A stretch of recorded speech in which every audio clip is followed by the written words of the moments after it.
إن الحمد لله حمدا طيبا كثيرا مباركا فيه.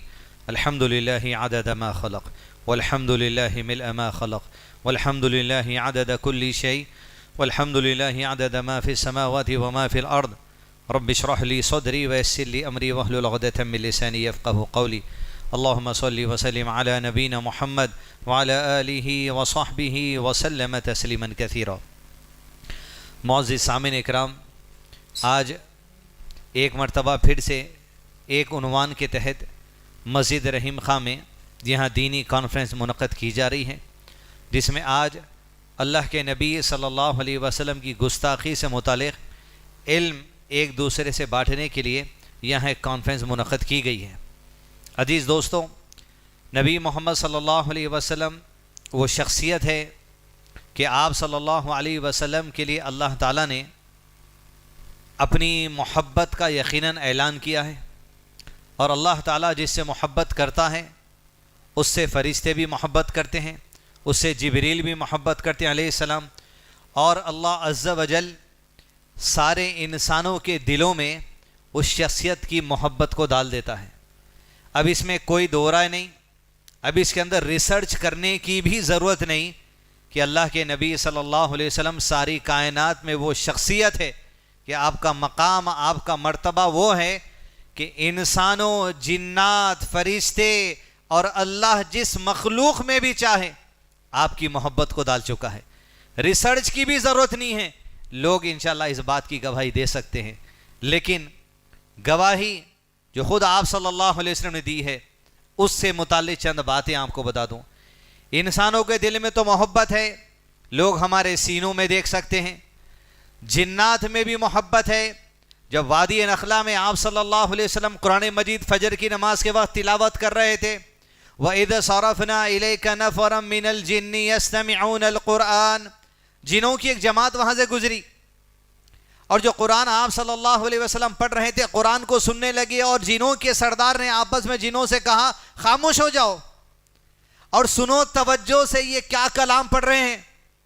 اور جب قرآن مجید پورا متوجہ ہو کر سننے لگے اور آپ صلی اللہ علیہ وسلم کی تلاوت اختتام کو پہنچی، جنوں کی جماعت میں سے وہ سردار کہتا ہے یا قومنا اجیبوا داعی اللہ، اے قوم آج ہم نے اللہ کے کلام کو سنا ہے، اور اللہ کے دائی محمد صلی اللہ علیہ وسلم نے جس کلام کو تلاوت کر کے اس کی دعوت دی ہے، ہم ایمان لائے محمد صلی اللہ علیہ وسلم پر، اور ہم اعلان کرتے ہیں دنیا میں جنوں کی جماعت میں آپ کی رسالت کی تبلیغ کرتے ہوئے پھرتے رہیں گے. انسانوں میں محبت ہے، وہ آپ ہمارے پاس دیکھ لیں، یا ہم سے جو اعلیٰ درجے والے ایمان میں ہیں ان کے پاس دیکھ لیں. جنات کی یہ دلیل ہے، اس کے علاوہ جنات کی مزید دلیلیں بھی ہیں.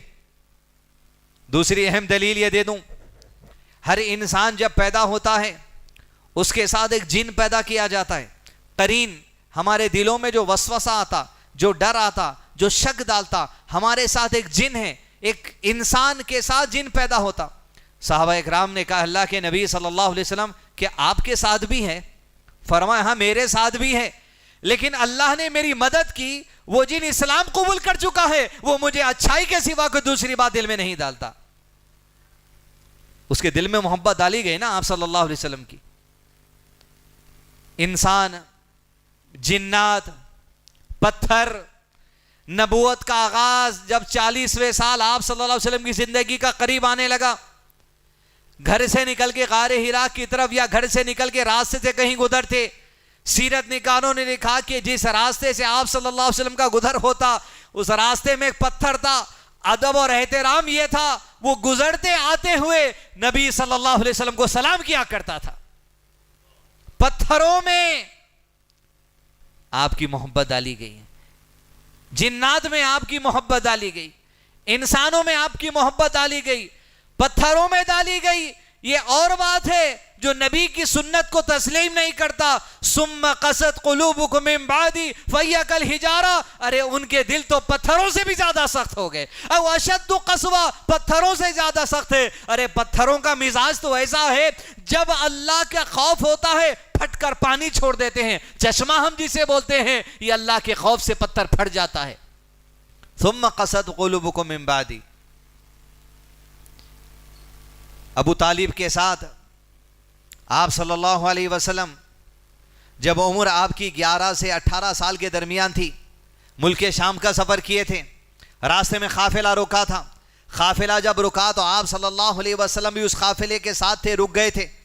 ایک راہب جو یہود یا عیسائیوں میں سے تھا اپنی جو سو خانقاہ سے نکل کر باہر آیا اور کہا اس قافلے میں ایک شخص ہے جس سے مجھے ملاقات کرنی ہے اور اس کی پیٹھ کے پیچھے مجھے مہر نبوت دیکھنی ہے. کہا یہ بچہ ہے ہمارے ساتھ جو خاص ہے. اس راہب نے کہا یہ خاص اس وجہ سے ہے میں کہتا ہوں کیونکہ جب تمہارا قافلہ اس وادی سے ادھر آ رہا تھا میں نے دیکھا ہے جتنے درخت ادھر تھے سب کے سب اس بچے کی تعظیم میں جھک گئے تھے. یہ درختوں کا جھکنا نبی کے سوا کسی اور کے لیے نہیں ہو سکتا. تعظیم درختوں میں، تعظیم پتھروں میں، تعظیم انسانوں میں، تعظیم جنات میں، تعظیم فرشتوں میں. رب کی جتنی مشہور مخلوقات ہے وہ تم جانتے ہیں، لیکن اس کے باوجود گستاخی کا ہونا یہ ہے، یہ ہوتی رہے گی. کیونکہ اللہ نے قرآن مجید میں ارشاد فرما دیا ہم نے ہر نبی کا دشمن بنا دیا ہے. دو گروپس میں سے ہم نے ہر نبی کا دشمن بنا دیا ہے. بعض دشمن نبیوں کے جنات میں سے ہوتے ہیں اور بعض دشمن نبیوں کے انسانوں میں سے ہوتے ہیں. گستاخی جہاں کئی دنیا میں ہوگی نبی کے دشمن ہے دنیا کے اندر، وہ گستاخی کرتے رہیں گے. ہم کیا کریں گے؟ دفاع حقوق النبی صلی اللہ علیہ وسلم میں ایمان کا حصہ ہے. آپ صلی اللہ علیہ وسلم کی ذات کا دفاع کرنا، پروٹیکشن کرنا. جس حد تک ایمان کی آواز ہو سکتی آواز کو اٹھانا. دفاع کرنے کے مختلف طریقے، لیکن ہم جس ملک میں ہیں یہاں کے قانون کا استعمال کرتے ہوئے قانونی دائرے میں جو دفاع کا ہمارے پاس حق ہے وہ کانسٹیٹیوشنل کے اختیار کرتے ہوئے اس طریق پہ دفاع کرنا. یہ مجلس اسی دفاع کے مقصد کے ساتھ ہے. اور یہ دفاع اللہ ہمارے لیے قیامت کے دن یا ربی گواہی کا سبب بنا دے اور جہنم سے بچانے کا سبب بنا دے، تیری رحمت کے اصول کا سبب بنا دے. عزیز دوستو، گستاخوں میں دو قسم کے رہیں گے. پہلا گستاخ ابھی سن لیجئے. آخری کیٹیگری جو دوسری کیٹیگری گستاخوں کی ہے وہ تقریر کا سب سے آخری نقطہ رہیں گا. پہلے قسم کے گستاخ وہ ہیں آپ صلی اللہ علیہ وسلم کے اللہ کی صفت العلیم ہے، اور اللہ کا جو علم ہے وہ ہمیشہ سے اللہ کو علم ہے کہ کائنات میں ہر مخلوق ہمیشہ کیا کرے گی، اب والی، بعد والی، قیامت تک آنے والی. العلیم اس کی صفت ہے. ایسا علم ہمیشہ سے ہے، ہمارا وجود بھی نہیں ہوا، ہم پیدا بھی نہیں ہوئے تھے. اللہ کے علم وہ بات ہے ہم کیا کریں گے. اور اللہ اپنے علم کی بنا پر تقدیر کے فیصلے لکھ دیتا ہے کہ بندہ یہ کرنے والا ہے. یعنی آپ کو معلوم ہے پانی سیدھے ہاتھ سے پینا ہے، کھانا سیدھے ہاتھ سے کھانا ہے، بسم اللہ کے اگر کھانا پینا ہے. دنیا میں اگر آج ہم میں سے کوئی سیدھے ہاتھ سے پانی نہیں پی رہا، اللہ کو پہلے سے پتا ہے یہ بندہ نہیں پینے والا ہے. وہ بات بھی تقدیر کا ایک حصہ ہے، اللہ نے لکھا یہ نہیں پیے گا، وہ نہیں پیے گا. مطلب یہ نہیں ہے، تقدیر کے کئی پہلو ہیں.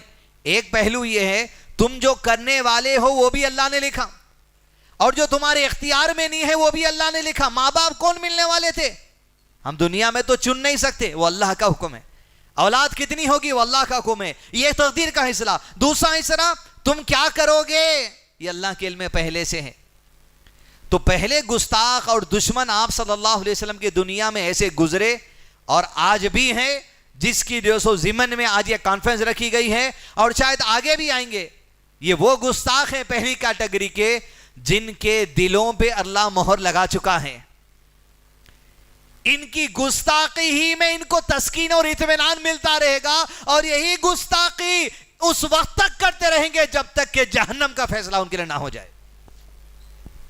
اس لیے کہ مسلمان نام والا بھی گستاخی کر سکتا ہے، جیسا اس سے پہلے گزرے وسیم رضوی. اب پھر راستہ کدھر کا ہو گیا؟ انسان نیکوکاروں کی طرح عمل کرتے رہے گا، حتیٰ کہ اس کے اور جنت کے درمیان ایک ہاتھ کا فاصلہ باقی رہ جائے گا، یہاں تک کہ جہنمیوں جیسے عمل کرے گا اور موت اس حال میں آئے گی جہنم کی موت مرے گا۔ اللہ بچائے اسی موت سے۔ تو پہلے وہ جو مہر لگا دی جاتی اور ایسی مہر لگائی جاتی، مہر کو آنکھوں سے دیکھنے کے بعد بھی پلٹ نہیں سکتے کہ مہر ہم سے ہٹ جائے، ایسی مہر لگتی۔ اور قرآن مجید کی سورت جو آپ کا بچہ بھی آپ کو پڑھ کر سناتا ہے، سورۃ اللہب، بسم اللہ الرحمن الرحیم، تبت یدا ابی لہب وتب ما اغنى عنه ماله وما كسب سيصلى نارا ذات لهب وامرأته حمالة الحطب في جيدها حبل من مسد۔ یہ سورت جیسے نازل ہوئی ابو لہب اور اس کی بیوی کے بارے میں، یہ سورت میں دونوں کے لیے جہنم کا فیصلہ ہو گیا، مہر لگ گئی، کیونکہ دونوں گستاخی کرتے تھے، آپ صلی اللہ علیہ وسلم کے راستے میں کانٹے بچھاتے تھے، طرح طرح کی اذیتیں دیتے تھے۔ اور جب سورت نازل ہوئی تو اللہ کے نبی صلی اللہ علیہ وسلم کے پاس نوکیلا پتھر لے کے پہنچے، یہ پوچھنے کے لیے کہاں ہے محمد، بتاؤ صلی اللہ علیہ وسلم، ہمیں پتا چلا ہے کہ قرآن مجید میں ہمارے بارے میں جہنمی ہونے کی صورت نازل ہوئی ہے، کہاں ہے بتاؤ۔ اور تفسیر نگاروں نے لکھا کہ سورہ لہب نازل ہونے کے بعد 10 سال تک دونوں زندہ رہے۔ کتنے؟ یہ مہر ایسی لگتی ہے۔ ایک بار جھوٹا بھی کلمہ اگر پڑھ لیتے تو کہہ سکتے تھے قرآن مجید کی آیت غلط ثابت ہو گئی، لیکن جب مہر اللہ کی لگتی، گمراہ قیامت تک گستاخی بھی کرتے ہی رہتا چلا جائے گا، لیکن ہدایت کبھی نہیں مل سکتی۔ پھیر دیا اللہ اگر ایک بار تو پھر سمجھو ادھر ہی راستہ چلنے والا ہے۔ 10 سال تک زندہ رہے، لیکن کبھی جو سو اپنی غلطی سے رجوع نہیں کر سکے، وہ 10 سال تک ستاتے رہے، کانٹیاں بچھاتے رہے، اذیتیں دیتے رہے، کبھی اپنی گستاخی سے پھر نہیں سکے۔ اللہ کے نبی صلی اللہ علیہ وسلم کی بے ادبی، گستاخی اتنا خطرناک کام ہے انسان کے لیے، اپنی دنیا کو لمحے میں جہنم بنا سکتا ہو، اپنی زندگی کے اندر اپنے لیے جہنم کا فیصلہ کر سکتا لمحوں میں۔ تو آپ صلی اللہ علیہ وسلم کا ادب اور احترام بہت ضروری ہے۔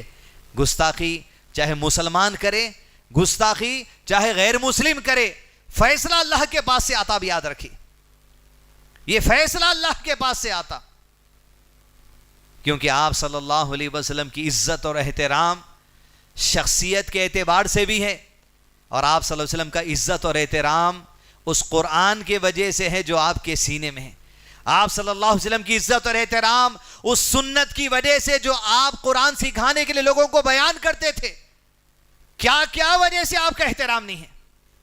اور صحابہ کرام جو اللہ کے نبی صلی اللہ علیہ وسلم کے ساتھ بذات خود چلتے پھرتے تھے، نماز پڑھتے تھے، سفر پہ جاتے تھے، کھانا کھاتے تھے، اذکار بیٹھ کر پڑھتے تھے، عبادتیں ساتھ میں ہوتی تھی، گفتگو ساتھ میں ہوتی تھی، سفر ساتھ میں ہوتا تھا، دعوتیں ساتھ میں ہوتی تھی، تو آپ سوچئے کتنا اثر ان کی زندگی پہ ادب کے معاملے میں ہو چکا تھا۔ قرآن اور حدیث میں حدیث 200 سینکڑوں باتیں ادب کی ہیں، لوگ ادب کے نام پہ کچھ بھی سنا لیتے، لیکن اللہ جزائے خیر دے اہل الحدیث علماء کرام کو کہ متن بولتے ٹیکسٹ جو لکھا ہوا ہے، اسلام کے متن کو اس انداز میں لے کر آ کے سمجھانا جہاں اس متن پڑھنے سے سمجھ نہیں آتا، یہ ادب ہے۔ مشہور عالم دین محمد اقبال کیلانی، اللہ ان کو جزائے خیر دے، اپنی کتاب میں ایک باب باندھ دیے ادب نبی صلی اللہ علیہ وسلم کا۔ اس ادب میں صحابہ کرام کی جو ادب کی کیفیت ہے، وہ کیفیتوں کو بیان کرتے ہوئے 10 الگ الگ کیٹیگری شیخ باندھی۔ غیر جو دشمن ہے جنات اور انسان میں سے، یہ تو گستاخی کرتے رہیں گے، صبر سے بھی کام لینا ہے، دفاع سے بھی کام لینا ہے، پروٹیکشن سے بھی کام لینا ہے، آپ کی دفاع میں آواز اٹھا کر بھی کام لینا ہے، لیکن اب دفاع کی عقل اس وقت آئے گی، سمجھ اس وقت آئے گی جب ادب کس طریقے کا ہے وہ سمجھیں گے۔ اور ادب کسی نے کر لیا آپ صلی اللہ علیہ وسلم کا، انسانی جماعت جو نبی صلی اللہ علیہ وسلم کے ساتھ صحابہ کرام کی تھی، ادب کا طریقہ بھی بتا دیے، جس سے آپ صلی اللہ علیہ وسلم کی عظمت، مقام، مرتبے کا اندازہ ہوتا ہے. پہلا شیخ نے باب باندھا کہ آپ صلی اللہ علیہ وسلم نے حدیث میں ارشاد فرمایا، بخاری شریف کی حدیث، اور مومنوں کی صفت بیان کرتے فرمائی کہ مومن بندہ دنیا میں یا آخرت میں، کہاں پر؟ دنیا میں اور آخرت میں مومنوں کے قریب اللہ کے نبی صلی اللہ علیہ وسلم سے زیادہ کسی اور کی عزت اور احترام ہو ہی نہیں سکتا. اور آپ صلی اللہ علیہ وسلم حدیث کے الفاظ بیان کر کہتے ہیں، اگر یقین نہ ہو تو قرآن مجید کی آیت سن لو. اعوذ باللہ من الشیطان الرجیم، النبی اولی بالمؤمنین من انفسہم، کہ دیکھو اہل ایمان کے لیے ان کی جانوں سے بھی زیادہ عزیز میں ہوں، میری ذات ہے. کہاں؟ دنیا میں بھی اور آخرت میں بھی. تمنا کیا ہے؟ کہ آخرت میں بھی اللہ کے نبی صلی اللہ علیہ وسلم کا ساتھ ملے. وہ تو بڑی دور کی بات ہے. صحابہ کرام میں سے ایک صحابی اللہ کے نبی صلی اللہ علیہ وسلم کے پاس آئے اور آ کر کہا، اللہ کے نبی صلی اللہ علیہ وسلم، بڑی محبت، بڑا ادب، بڑا احترام آپ کا میرے قریب ہے. جب گھر میں رہتا ہوں بیوی بچوں کے ساتھ، وہاں بھی بے چینی ہوتی ہے جب یاد آتی ہے. گھر سے نکل آتا ہوں، مسجد نبی میں آپ کہیں بیٹھے ہوتے ہیں، دور سے آپ کا دیدار کرتا ہوں، دل کو تسکین ملتی ہے، چلا جاتا ہوں. لیکن اللہ کے نبی صلی اللہ علیہ وسلم، جب اپنی موت کو یاد کرتا ہوں بڑا فکرمند ہو جاتا ہوں کہ جب میں دنیا سے چلا جاؤں گا اور آپ دنیا سے چلے جائیں گے، آخرت میں ہم سب کا اٹھایا جانا ہے. آپ انبیاء کے ساتھ آپ کا جنت کا مقام، مرتبہ کدھر اور میرا مقام و مرتبہ کدھر؟ اسی وقت آیت نازل ہوئی سورہ نساء کی. اللہ نے ارشاد فرما، جو لوگ اللہ اور اس کے رسول کی اطاعت کرتے ہیں، آخرت میں اللہ تعالیٰ انہیں انبیاء کے ساتھ جنتوں کے درجوں میں رکھنے والا ہے. صدیقین کے ساتھ، شہداء کے ساتھ، صالحین کے ساتھ، رفیق الاعلیٰ، بڑے بڑے دوست ہوں گے آخرت کے اندر بھی. تو مسلمان کا ایمان یہ ہے کہ دنیا میں نہیں، آخرت میں بھی نبی سے بڑی عظمت ہمارے لیے کسی کی نہیں ہو سکتی صلی اللہ علیہ وسلم. اور اس بات کی کیا دلیل ہے؟ کیا دلیل ہے کہ 1,00,000 سے زائد انبیاء قیامت کے میدان میں کھڑے ہیں، برہنہ کھڑے ہیں ساری انسانیت، اور رب کے سامنے حساب و کتاب شروع ہونے کے منتظر ہے. سلسلہ آدم علیہ السلام سے لے کے نوح علیہ السلام، عیسیٰ علیہ السلام تک آ گئے. اجازت جب ملے گی، بدن پہ لباس پہنایا جائے گا ابراہیم علیہ السلام اور محمد صلی اللہ علیہ وسلم کو. سب سے پہلے حکم ہوگا سجدے میں گر جائیے. سجدے میں گریں گے. رب کے وہ نام، وہ صفات جس کا علم آج تک دنیا میں کسی کو نہیں ہے، اللہ اپنے وہ نام کا علم اللہ کے نبی صلی اللہ علیہ وسلم کو دے گا. وہ ناموں کے وسیلے سے اس سجدے میں مانگیں گے، دعا قبول کی جائے گی. ارشاد ہوگا سر اٹھائیے، مانگیے جو مانگنا ہے، عطا کیا جائے گا. کہیں گے آپ صلی اللہ علیہ وسلم، یا ربی انسانیت کا حساب و کتاب شروع کر دے، میزان کے پلے کھول دے یا رب. اسے کہتے ہیں شفاعت کبریٰ. آدم علیہ السلام سے لے کے عیسیٰ علیہ السلام تک کسی کو جو مرتبہ نہیں ملا، محمد صلی اللہ علیہ وسلم کو ملا. اسی کو مقام محمود کہا گیا، اسی کو شفاعت کبریٰ کہا گیا، اسی کے بارے میں حدیث میں کہا گیا دنیا اور آخرت میں ہمارے قریب سب سے عزیز محمد صلی اللہ علیہ وسلم کی ذات ہونی چاہیے. النبی اولی بالمؤمنین من انفسہم، ہماری جانوں سے زیادہ عزیز آپ صلی اللہ علیہ وسلم کی ذات ہے. اب پھر اسی کے اوپر ایک عنوان بنا جا سکتا، لیکن چیدہ باتیں بولتے ہوئے نکلنا ہے. ادب آپ صلی اللہ علیہ وسلم کا. دوسرا، آپ صلی اللہ علیہ وسلم کی رسالت کا ادب، آپ کی نبوت کا ادب. آپ کا اسٹیٹس کیا ہے؟ عام انسان نہیں ہیں آپ، رسول ہیں، رسول پیغمبر ہیں، خاتم النبیین، رحمت للعالمین، اسوہ حسنہ، مقام محمود جس کو عطا کیا گیا، انبیاء کے سردار محمد رسول اللہ صلی اللہ علیہ وسلم. صحابہ کا ادب دیکھیے، آپ کی رسالت کا، آپ کے پیغام کا. صلح حدیبیہ کے موقع پر آپ صلی اللہ علیہ وسلم اور مشرکین مکہ کے درمیان ایک معاہدہ ہوا، ایک ایگریمنٹ ہوا. معاہدے میں یہ بات ہوئی تھی پہلی کہ 10 سال تک جنگ نہیں لڑیں گے، اور دوسری اور 3 مزید باتوں پر معاہدہ ہوا. جب معاہدہ کمپلیٹ ہو گیا تو دستخط کرنے کی باری آئی. جب دستخط قریش کی طرف سے ایک آدمی کر دیا تو آپ صلی اللہ علیہ وسلم نے لکھوایا, یہ معاہدہ طے پایا گیا قریش کے فلاں شخص, قریش کو ریفر کرنے والے اور محمد رسول اللہ کے درمیان. اور حضرت علی کو ڈکٹیشن ہو رہا تھا, حضرت علی لکھ دیے رسالت کا ادب. جب لکھ دیے, قریش کا جو آدمی ایگریمنٹ لکھوا رہا تھا اس نے روک دیا, کہے سارے جھگڑے جو 18 سال سے آپ کے ساتھ ہیں ہم آپ کو رسول تسلیم نہیں کرتے اس وجہ سے ہیں. کاغذ میں جو رسول لکھا گیا ہم کاغذ میں بھی تسلیم نہیں کر سکتے, مٹاؤ. حکمت آپ صلی اللہ علیہ وسلم نے کہا علی سے رضی اللہ عنہ, علی رسول اللہ میڑ دو, محمد بن عبداللہ لکھو. صلی اللہ علیہ وسلم رسالت کا ادب, آپ کے مقام کا ادب. رسول کے سامنے حضرت علی نے کہا اللہ کے نبی صلی اللہ علیہ وسلم میرا ایمان اس بات کی گواہی نہیں دیتا میں رسول اللہ کو میڑ دوں. آپ صلی اللہ علیہ وسلم نے بتا علی مجھے بتا وہ حصہ کہاں ہے, آپ نے بتا یہاں سے یہاں ہے. آپ صلی اللہ علیہ وسلم ہاتھوں سے میڑ دیے اس لیے کہ دیکھ کر آپ صلی اللہ علیہ وسلم پڑھ نہیں سکتے تھے. اللہ اکبر. یہ ادب آپ صلی اللہ علیہ وسلم کی رسالت کا. اور اللہ کے نبی صلی اللہ علیہ وسلم نے حضرت علی پر اعتراض نہیں کیا. اعتراض نہیں کرنا یہ اس بات کا اقرار ہو گیا کہ تم جو بات کہہ رہے ہو تمہارے ایمان کی سچی بات ہے. ورنہ آپ صلی اللہ علیہ وسلم کہتے کہ میری گستاخی تم نہیں کر سکتے, نافرمانی والی بات ہے, لیکن خاموشی حدیث تقریری کا حصہ بن جاتا. ادب آپ کی شخصیت کا, ادب آپ کا مقام, آپ کی رسالت کا.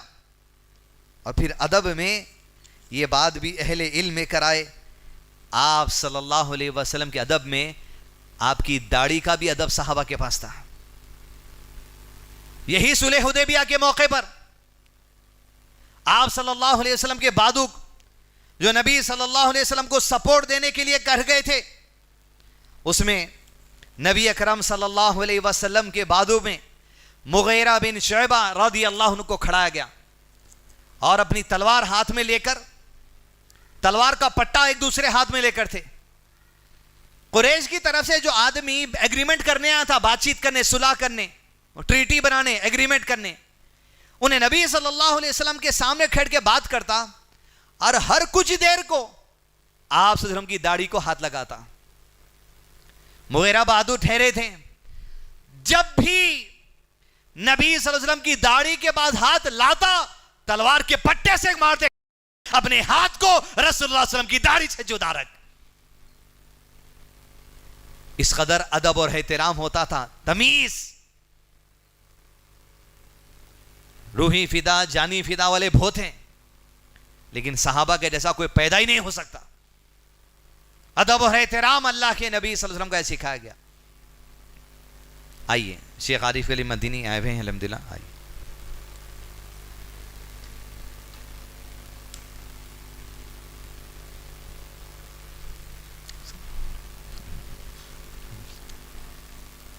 ادب آپ کی رسالت کا صحابہ کے قریب, آپ کی داڑھی کا صحابہ کے قریب, ہر مومن کے قریب دنیا اور آخرت میں اللہ کے نبی صلی اللہ علیہ وسلم کی جو سو شخصیت کا. چوتھا شیخ نے باب باندھا کہ اللہ کے نبی صلی اللہ علیہ وسلم کا جو جلال تھا, آپ کا اپیئرنس, آپ کی شخصیت, اس کا بھی ادب صحابہ کرام کرتے تھے. اور گواہی ہے عمر ابن العاص رضی اللہ عنہ کی, وہ کہتے ہیں دیکھیں صحابہ ایسے بھی گزرے جو اللہ کے نبی صلی اللہ علیہ وسلم کا حلیہ بیان کر سکتے تھے. آپ کے بال یہ تھے, آپ کی داڑھی اور سر میں اتنے سفید بال تھے, آپ کا بھی ہنستے تو ایسے تھے, آپ کا خد ایسا تھا. عمر ابن العاص رضی اللہ عنہ کا ادب اور احترام کی خاص بات یہ ہے, یہ کہتے ہیں اللہ کے نبی صلی اللہ علیہ وسلم کے جلال کا ادب میرے قریب اتنا ہے, میں جب بھی اللہ کے نبی صلی اللہ علیہ وسلم سے ملتا کبھی نظر ملا کے بات نہیں کرتا, میں چہرہ نیچے رکھ کے بات کرتا. اور اگر تم مجھ سے پوچھو گے بتاؤ نبی صلی اللہ علیہ وسلم کا حلیہ کیسا تھا, عمر ابن العاص ایک ہی شخصیت جو ہے جو نبی کا حلیہ بیان نہیں کر سکتا تھا, اس لیے کبھی میں نبی کو آنکھ بھر کے دیکھا ہی نہیں ادب اور احترام کے اندر. صلی اللہ علیہ وسلم. آپ کے جلال کا ادب، آپ کی داڑھی کا ادب، آپ کی رسالت کا ادب، آپ کی شخصیت کا ادب اللہ کے نبی صلی اللہ علیہ وسلم کے صحابہ ہی سے سیکھا جا سکتا ہے. آپ کی عمر کا ادب صحابہ اکرام کرتے تھے. حضرت عثمان ابن عفان رضی اللہ عنہ ایک دوسرے صحابی عباد بن اشیم رضی اللہ عنہ سے دریافت کرتے ہیں، کیونکہ اللہ کے نبی صلی اللہ علیہ وسلم سے عمر میں بڑے تھے. عثمان بن عفان پوچھتے ہیں، یہ بتاؤ اللہ کے نبی صلی اللہ علیہ وسلم بڑے ہیں عمر میں یا تم بڑے ہو ان سے عمر میں؟ دیکھیں سوال کیا ہو رہا، اور جواب میں ادب بھرا ہوا، ادب سے لبریز. جبکہ یہ اللہ کے نبی صلی اللہ علیہ وسلم سے عمر میں بڑھ کے ہیں. عثمان بن عفان پوچھتے ہیں تم بڑے ہو یا اللہ کے نبی صلی اللہ علیہ وسلم بڑے ہیں؟ تو یہ صحابی جواب دیتے ہیں میرے نبی مجھ سے بڑے ہیں لیکن میں نبی سے پہلے پیدا ہوا. صلی اللہ علیہ وسلم. ادب دیکھیں آپ، مطلب مقام میں تو نبی ہی بڑھ کر ہیں لیکن میں ان سے پہلے پیدا ہوا، لیکن یہ بھی نہیں کہنا چاہتے تھے میں ان سے عمر میں بڑا ہوں، بس پہلے پیدا ہوا. اتنا ادب تھا کہ عمر کی بھی ادب کیا کرتے تھے. یہ متن کو اس درجے پہ لا کے بیان کرنا یہ اہل الحدیث علماء کرام کا بڑا کارنامہ ہے. آپ صلی اللہ علیہ وسلم کے دست مبارک ہاتھ کا بھی ادب کرتے تھے. کہتے ہیں عمران ابن حسین رضی اللہ عنہ کہ میں جب اللہ کے نبی صلی اللہ علیہ وسلم سے بیعت کیا، بیعت مطلب رائٹ ہینڈ میں رائٹ ہینڈ دیتے تھے، اور آپ صلی اللہ علیہ وسلم جو اقرار نامہ لیتے تو وہ اقرار کرتے تھے. کہتے ہیں جب ایک بار اپنی زندگی میں اللہ کے نبی صلی اللہ علیہ وسلم سے ہاتھ پر میں بیعت کر لیا، پھر کبھی میری زندگی میں یہ ہاتھ سے میں اپنی شرمگاہ کو کبھی نہیں چھوا. اللہ اکبر کبیرہ. کیا ادب، کیا احترام. غلو والا ادب نہیں ہے، علم والا ادب ہے، تعظیم والا ادب ہے، منہج صحابہ والا ادب ہے جو آپ کو صرف یہی مل سکتا. آخری نقطہ کہ اللہ کے نبی صلی اللہ علیہ وسلم کی تلوار کا ادب، کیونکہ دوسرے ختم کا جو گستاخ ہے وہ پڑھنا ہے اپنے کو آخری میں. تلوار کا ادب. احد کے دن صحابہ کرام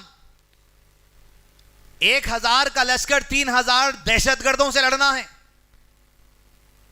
صحابہ میں جوش کی روح ڈالنے کے لیے آپ صلی اللہ علیہ وسلم نے تلوار کو اٹھائے اور اعلان کیا کون ہے تم میں جو آج محمد کی تلوار کا قضا کرے. صلی اللہ علیہ وسلم. حضرت علی، بڑے بڑے صحابہ سامنے آئے، اس میں ابو دوجانہ بھی سامنے آئے. آپ صلی اللہ علیہ وسلم نے ابو دوجانہ کو تلوار دے دی. ایسے تلوار دی، کمر سے پٹا نکال کے سر پہ باندھے اور تلوار کو لے کر دشمناؤں کے سامنے، دہشت گردوں کے سامنے گھومنے لگے اور زبردست مقابلہ ہوا. جب مقابلہ شروع ہوا تو ابو دوجانہ کہتے ہیں ایک آدمی بڑا خداور، بڑے زبردست قد والا، بہت ہی جو سو عمدہ انداز میں مشرکین کی طرف سے آیا ہوا تھا، لڑ رہا تھا، مسلمانوں کو مار رہا تھا. میں اللہ کے نبی صلی اللہ علیہ وسلم کی تلوار لے کے اس کے قریب پہنچا، چاہتا تھا اسے قتل کر دوں. جب پلٹا تو دیکھا کہ وہ ایک عورت ہے اور وہ چیخ و پکار کرنے لگی میں نبی کی تلوار کی ادب میں کہ کہیں آپ کی تلوار سے ایک عورت پر حملہ نہ ہو جائے، میں نے تلوار کو روکے رکھا. آپ کی تلوار کا ادب، آپ کی داڑھی کا ادب، آپ کے ہاتھ کا ادب، آپ کی رسالت کا ادب، آپ کی شخصیت کا ادب، آپ کے جو سو عمر کا ادب اصحاب محمد سے صلی اللہ علیہ وسلم. آپ کی سواری کا ادب. حضرت عمر کے بیٹے عبداللہ ابن عمر اللہ کے نبی صلی اللہ علیہ وسلم کے ساتھ، حضرت عمر بھی ہیں، سفر میں چل رہے ہیں ساتھ. حضرت عبداللہ کی جو اونٹنی ہے وہ ذرا تیز چلنے والی تھی. وہ ہر تھوڑی دیر پر اللہ کے نبی صلی اللہ علیہ وسلم کی اونٹنی سے ذرا آگے بڑھ جاتی. والد نے دیکھ کر کہا عبداللہ، کس نے؟ عمر نے کہا عبداللہ خبردار، نبی کی اونٹنی کے آگے تیری اونٹنی نہیں بننی چاہیے، پیچھے لے لے. آپ کے چلنے کا ادب، آپ کی سواری کا ادب. اللہ کے نبی صلی اللہ علیہ وسلم کے اصحاب محمد صلی اللہ علیہ وسلم. آخری نقطہ، پہلی کیٹیگری کے جو گستاخ ہیں، جو جنات اور انسانوں میں سے دشمن بنا دیے گئے نبیوں کے، وہ تو گستاخی کرتے رہیں گے، مہر لگا دی گئی. ابو لہب اس کی جو سو مثال آپ کے سامنے بیان کی گئی. دوسرے قسم کے جو گستاخ ہیں وہ ٹوپی والے، پگڑی والے، داڑھی والے، توپ والے، سرمے والے، عطر والے، مسواک والے، قرآن پڑھنے والے، حدیث پڑھنے والے، ساتھ ہی ساتھ صحابہ کو گالی دینے والے، یہ ایسے لوگ بھی رہتے ہیں۔ دوسرے قسم کے جو گستاخ، جن کے دل پر ان کی حرکت کی وجہ سے مہر لگ سکتی ہے، ان لوگوں میں سے ہم کو ہونا نہیں ہے۔ اور اگر مرزا علی انجینئر کے آپ پیچھے چلے تو مہر کبھی بھی دل پہ لگ سکتی، یاد رکھیے، کیونکہ ابھی انہیں مہر کے دائرے میں چھے۔ اس کے حق میں کیا ہدایت ہے اللہ ہی بہتر جانے۔ صحابہ کا منہج، ادب، رسول اللہ صلی اللہ علیہ وسلم کی شریعت سیکھنے سکھانے، بالخصوص آپ کی سنت کی بات جب آ جاتی، ادب کا درجہ ہی بدل جاتا۔ صحابہ صحابی کو سکھا رہے ہیں، صحابہ کی مثال دے کر، تینوں جملے سنیے آپ، ایک صحابی دوسرے صحابی کو سکھا رہے ہیں، تیسرے صحابی کا واسطہ دے کر، تو انہی میں سے صحابہ کا منہج اور ادب ظاہر ہوا۔ اور سورہ نساء کی آیت نمبر 63 جہاں اللہ تعالیٰ نازل کیا، اس کے ضمن میں یہاں صحابہ نصیحت کرتے ایک دوسرے کو۔ عروہ بن زبیر رضی اللہ عنہ کسی مسئلے میں عبداللہ ابن عباس رضی اللہ عنہ سے کہا کہ مسئلہ اس طریقے کا آپ صلی اللہ علیہ وسلم کی زندگی سے ہم کو ملا۔ کس نے؟ عروہ بن زبیر نے عبداللہ ابن عباس سے کہا۔ تو عبداللہ ابن عباس نے وہ مسئلہ اللہ کے نبی صلی اللہ علیہ وسلم کی سنت کا سن کر کہا، ایسا؟ ارے اس مسئلے میں جو آپ بیان کر رہے ہیں عروہ، ابو بکر اور عمر تو ایسا نہیں کرتے تھے۔ کون؟ ابو بکر اور عمر تو ایسا نہیں کرتے تھے۔ تو عروہ نے ادب سکھایا، عبداللہ ابن عباس کو کہا، اے عبداللہ ابن عباس سنو، واللہ مجھے لگتا ہے تم اس وقت تک باز نہیں آؤ گے جب تک کہ تمہیں اللہ کا عذاب نہ دے ڈالے، اور ہم تمہارے سامنے نبی اکرم کی بات کر رہے ہیں اور تم کہتے ہو ابو بکر اور عمر ایسا نہیں کرتے تھے، کہ اللہ کے عذاب کو دعوت دو گے؟ جب اللہ کے نبی صلی اللہ علیہ وسلم کی حدیث، آپ کی سنت، آپ کی شریعت کی بات آ جائے، ابو بکر اور عمر کی بات کو بھی تسلیم نہیں کرنا، یہ منہج صحابہ ہے، یہی بات تسلیم کرنا ہے، یہی منہج، یہی مسلک، یہی مذہب ہے ہمارا۔ اعتراض ہو سکتا، اختلاف ہو سکتا، لیکن رسالت کے سامنے کسی کی رائے کو تسلیم کرنا کفر کے درجے پر لے جانے والی بھی بات بھی ہو سکتی۔ پھر کہا گیا تھا کہ تقریر کے آخری حصے میں دوسری کیٹیگری گستاخوں کی آپ کو بتائیں گے، وہ یہ ہے کہ آپ صلی اللہ علیہ وسلم کی سنت واضح ہو گئی، طریقہ واضح ہو گیا، قول عمل فعل واضح ہو گیا، اس کے باوجود رائے کو ترجیح دینا، اس کے باوجود مسلک کو ترجیح دینا، اس کے باوجود مذہب کو ترجیح دینا، اس کے باوجود قیاس کو ترجیح دینا، اس کے باوجود اپنی اپنی رائےوں کو ترجیح دینا، صحابہ کا طریقہ کار نہیں تھا، بے ادبی ہے، گستاخی آپ صلی اللہ علیہ وسلم کی۔ اور جو بات عروہ نے کہی، سورہ نساء آیت نمبر 63 میں اللہ نے یہی عرض کیا کہ وہ لوگ، ڈرنا چاہیے ان لوگوں کو جو رسول کے حکم کی مخالفت کرتے ہیں کہ کہیں کوئی عذاب ان پر نہ آ جائے یا کوئی آفت ان کی زندگی میں نہ پڑ جائے مخالفت کی وجہ سے۔ تو دوستو، گستاخ تو کفار میں، جنات میں، انسانوں میں ہوں گے، بحیثیت مسلمان نادانگی کی وجہ سے، علم نہیں ہونے کی وجہ سے، لاشعوری کی وجہ سے کہیں ہم اللہ کے نبی صلی اللہ علیہ وسلم کی گستاخی کر کر جہنم کے راستے کی طرف تو نہیں جا رہے ہیں۔ اپنے علم کا جائزہ لیجئے، اپنے عقیدے کا جائزہ لیجئے، اپنے منہج کا جائزہ لیجئے، کن علماء کرام سے جڑے ہوئے ہیں، اس بات کا جائزہ لیجئے۔ وصلی اللہ علی نبینا محمد وعلی آلہ وصحبہ وسلم تسلیما کثیرا۔